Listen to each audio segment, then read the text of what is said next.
Good second serve, though, with decent depth. It's helped her get in charge of this point. Backhand to backhand right now. Switching up to the Iga forehand. Good depth there from Emma. Iga Swiatek, though, wow. Lovely backhand winner down the line. That ball was attackable, but it was by no means a gimme. She's got the job done. 6-1, 6-2. Iga Swiatek progresses to round 3. Emma Raducanu's clay court season is at an end, losing to Iga Swiatek, the 4-time champion here.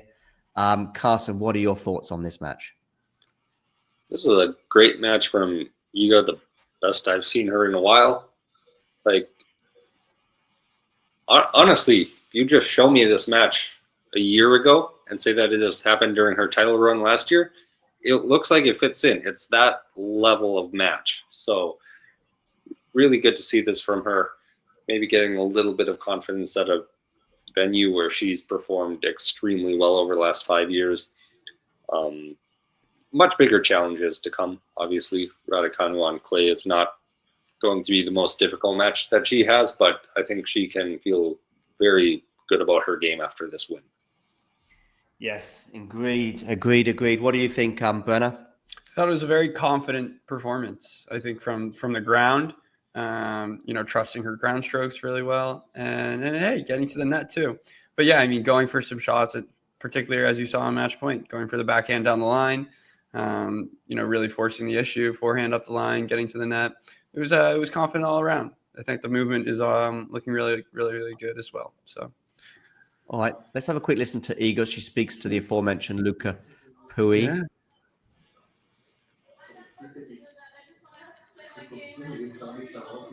Just want to play my game. I've got the German dubbing over the top. Feels like she's sort of saying it was on my racket today.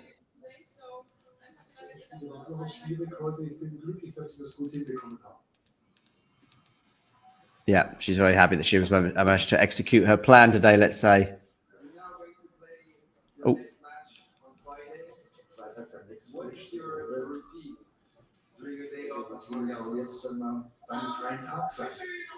That's a standard on-court interview question. What are you going to do tomorrow?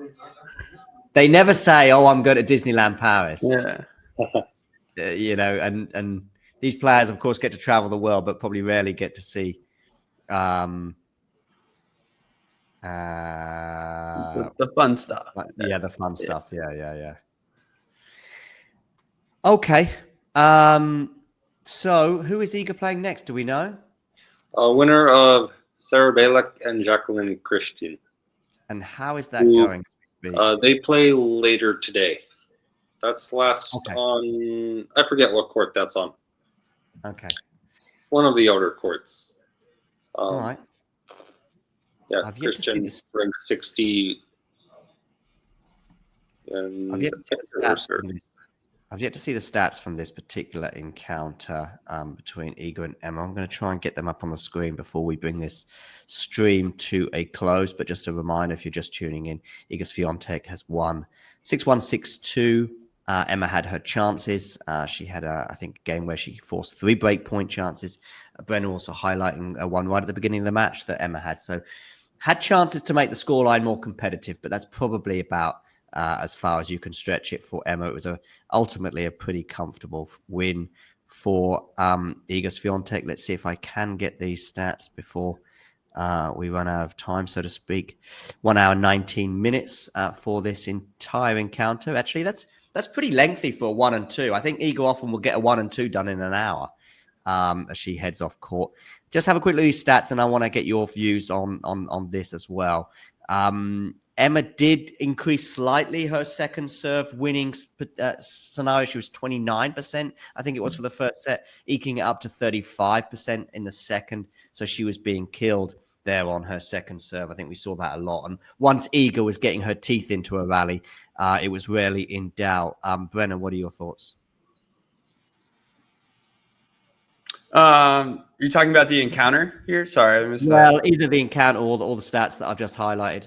Yeah, I mean, I think the first serve percentage is obviously very clear.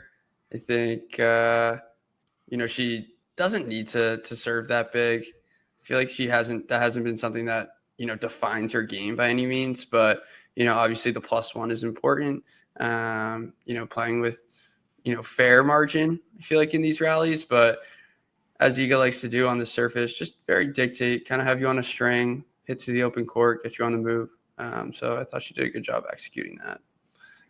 Yeah, just regarding the shot sort of tolerance and how those ones are ran, pretty much Iga's just winning them all. So tactically, I don't think there's a lot Emma could have done. I mean, when you look at this sort of shot one, that's the first thing I'm thinking of. If you see one player is up very much, say the player that lost is up in the 1-4 scenario, you're thinking maybe you should have been more aggressive throughout.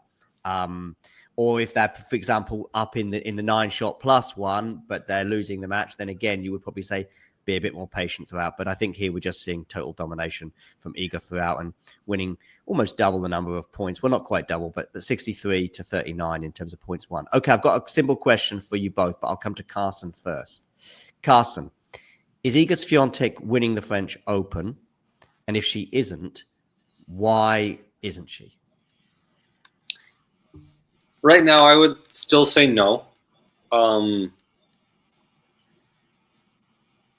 I think simple answer is I trust, especially Coco Gauff, but even Sabalenka a little bit more than her right now on a match-to-match basis.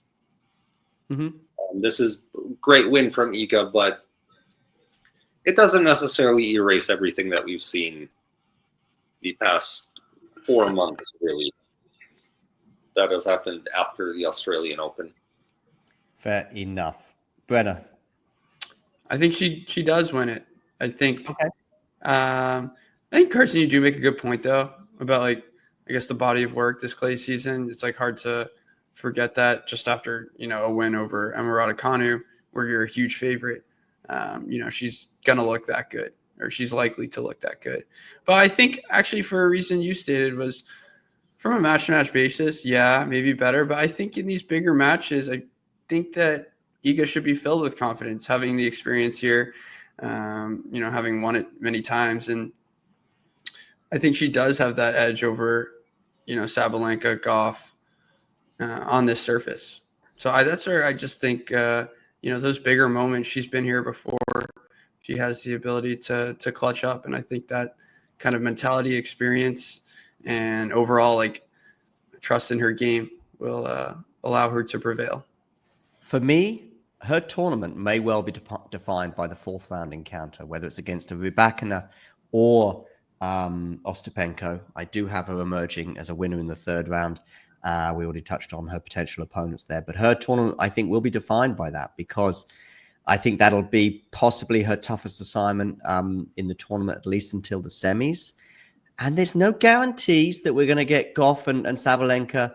Mira Andreeva, I think, has to be in the sort of equation, and Qin Wenjing too. There's no guarantees that all of these players are going to go deep, and some of them on a different side of the draw as well.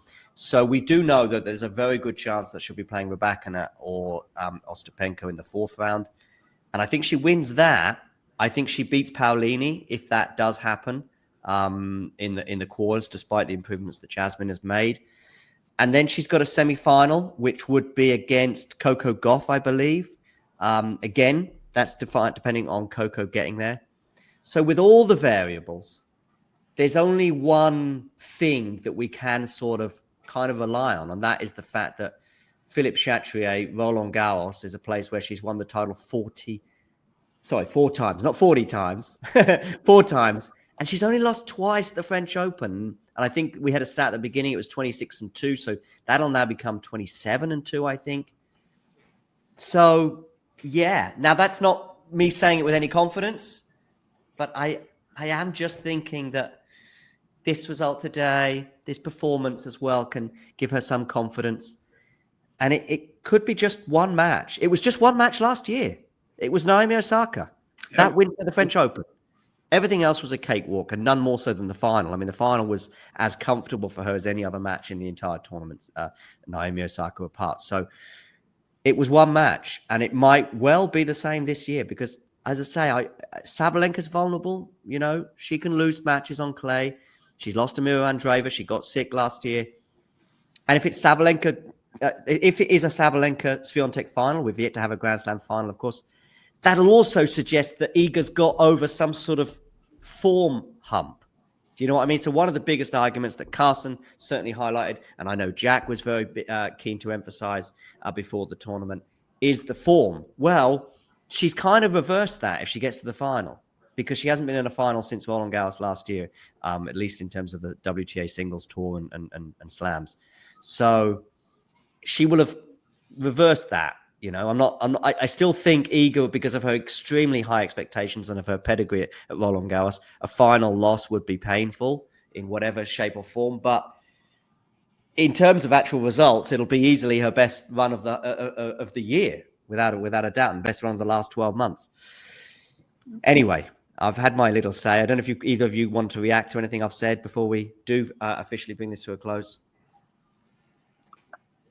Yeah, I think obviously, because we can say the same thing about like Novak. Obviously, he just won a tournament, so a little bit different conversation there. But this is 7 matches over the course of 2 weeks. Like, if you do get to the semifinals, finals, you're doing something correct at that, and you're playing similar. Well. It's similar, Carson, to Novak. I like that. Do like the comparison. One thing I would say though is that he's not in the conversation yet to win the French Open title, I don't think.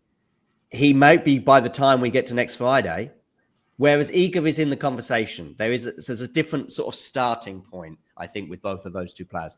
I don't know if you agree or disagree with that. I'd maybe rate Djokovic's chances a little bit higher. Okay. I don't think he's one of the top 2, but I don't think he's outside of the top 5 in terms of who can win the tournament. Yeah, but if Iga can get to the semifinals, get to the finals, she's probably playing pretty well. She's probably figured out some things at that point. I mean, for me, then, I just think about the loss to Coco Gauff in the semifinals of Rome, where it did start to look like she had maybe figured out a couple of things, and then goes up against Gauff and wins 3 games in the match. Yeah, I'm just not quite convinced that everything that has been an issue for her, whether mentally or physically with how she's playing right now, is just gone yet. Greta? Yeah, I mean, I think important to note that semifinal loss, or I don't know if it was quarterfinal, to Coco was actually in Madrid, and I think that was a little bit of a tough week for Iga mentally, but I think what I would like to see is how she does handle the pressure. I think if she does get to these matches, I actually think she has like an edge, having been there, that experience. So I think that is important, though. How does she handle the pressure of, being deep in this tournament again and understanding kind of the circumstances? That's something that I've thought about, before the treble per se. You think Rome, Madrid, and the French Open, and she hasn't, come close to any of the finals, but here we are in the last event, and it's all about how does she, handle herself as the moment just continues to get bigger. I'm glad Snehal has picked me up on this. So it's actually the other way around. It'll be Saba in the semis and Coco in the final, although I do think the argument still stands. So we'll see. A lot of tennis to be played, but as I say, I think we may well be looking at her tournament defined by that potential 4th round against Rybakina or Ostapenko or somebody else. We'll see. And of course, Iga could lose in round 3. So ifs, buts, and maybes. We'll see over the next 10 days or so. Big thanks for joining me today, Carson. Yeah, thank you. And same to you as well. Thanks for joining me, Brenna. Thanks. And to everybody else, you know the drill. If you enjoyed this video, make sure you hit that like button. Don't forget to subscribe and click that notification bell so you don't miss out on all things tennis.